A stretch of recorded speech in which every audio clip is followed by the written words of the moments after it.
Rồi rồi nè. Này à. Con giờ rong câu thì tiền đó. Ui xòa. Giờ nó cái đồ này giờ tụng đó. Ui đã rồi.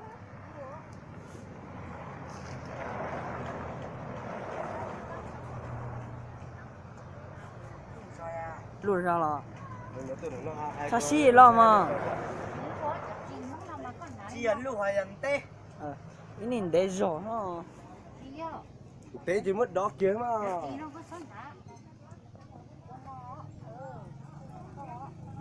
Lúc tàu nó mà ní cốt không đi nó chỉ muốn lần này. Chỉ muốn lần nọ. Giờ chỉ mất đó giờ mất lần. Chỉ muốn lần đó. Chỉ muốn Mika. Không được cả đó. Để nó cho ba luôn thế. Chọc bao tà ra. Ôi giờ tụng chắc cái lo ra clip chắc là nó trong xe. Kiểu này rồi. Con nào thì cho tôi cái. Cái nó cho tôi khăn lấy nó có giỏ ra. Lúc cho mà quan trọng là lúc chi nó cũng nói là lúc chi tất cả lúc lử đi. Chỉ ở lúc tí nó đi không nói cho tí à. Sao một phút. Cái chỉ có gì nó ké còn tại chỉ nó còn nó cái này ké rồi. Cho tí nó nói như hả nó là lúc tí nó nói con không nói gì hả. Rong câu thì tiền đó. Yo tung.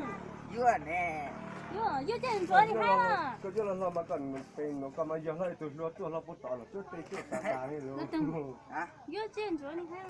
Từ này Chỉ muốn từng nhìn đó. vừa à? Chắc là kiểu Chỉ là chứ gọi đi. vừa khai chú tặng không khai bé chiêu. Đây không có trả. Nó sạch rồi thì tỏi giờ nó chết rồi đưa cho nó sạch rồi. Chỉ do nè của nó. Nó rong chỗ họ là chỉ tao thay cái này. Thay được với rong. Thấy không à? Sao mới thay pin nó thay đuôi. Cái sao dưa là chỉ dưa. Vừa chị à. Cái con này. Dưa này ra. Chỉ có những Chứ lũ hay rồi là khổ chỉ có cái khối à con này con hả hả. Nó. Đến chúa này. đến chỗ khổ tụi nó hả? Lòng vừa cả lòng ấy Nó trên chỗ cái gì tụng nó chỉ cái đó mình bảo. Nó sửa. Thành ra ô thật tự su su này này ư Đó.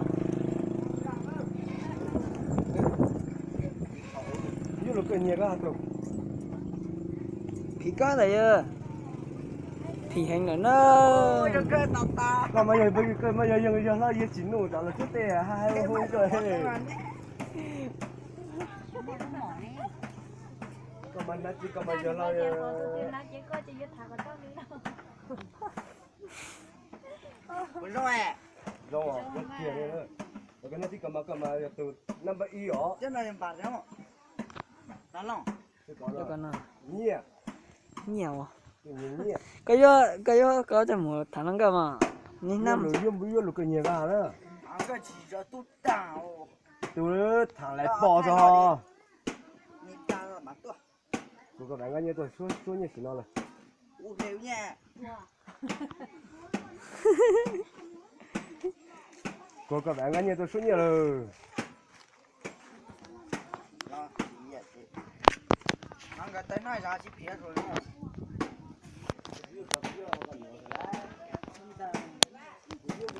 Để nó mà chúng tôi thực tiền nữa.